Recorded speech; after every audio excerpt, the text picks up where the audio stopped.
আসসালামু আলাইকুম রহমতুল্লাহি ওবরাকাত। বস্তায় আদা চাষ এবং মেটে আলু চাষ। এই যে বস্তায় মেটে আলু চাষ, গাছগুলো বড় হয়ে গেছে অঙ্কুরিত হয়ে, আপনারা দেখতে পাচ্ছেন। বস্তায় আদা চাষের নিয়ম: বস্তার মধ্যে যখন বস্তা তৈরি করবেন,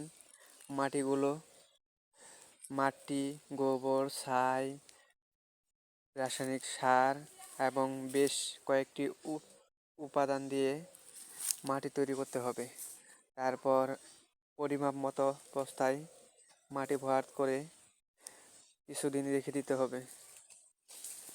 15-20 দিন বা 1 মাস, তার থেকেও বেশি রাখতে পারেন, সমস্যা নেই। তারপর বস্তায় 2 টুকরো বা 3 টুকরো করে 100 গ্রামের আদা দিবেন।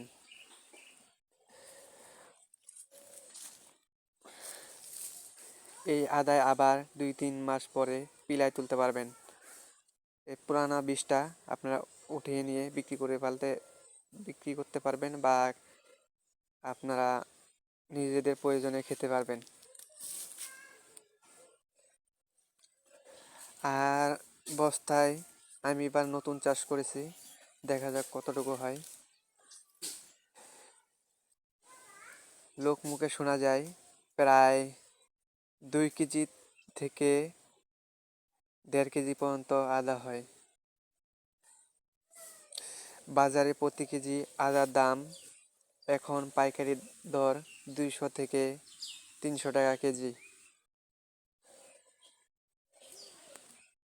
আপনারাও শুরু করতে পারেন।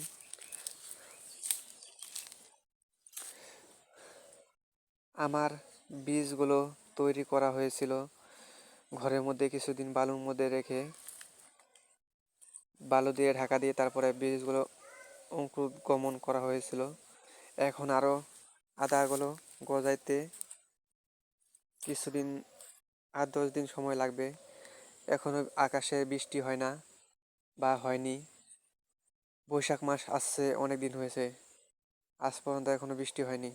এবারে খুব খরা যাচ্ছে, এই জন্য আদাগুলো গজাইতেও একটু দেরি হচ্ছে।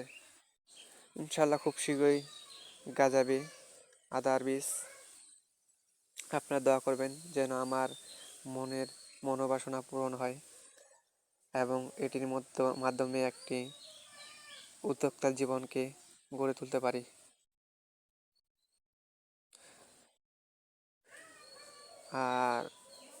আর কোনো দুর্ঘটনা যেন না ঘটে, অন্য 8-10 জন চাষির মতো যেন আমার সাফল্য আসে। আপনারাও আমার কাছ থেকে কিছু পরামর্শ নিতে পারেন বা আগামী বছর চাষ করতে পারেন।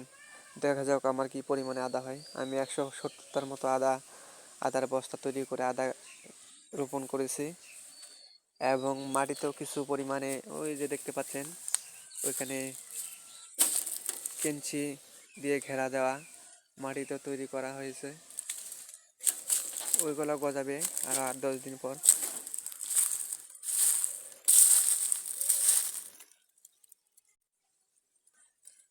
আপনারা সবসময় দোয়া করবেন এবং আমার চ্যানেলের পাশে থাকবেন ইনশাল্লাহ।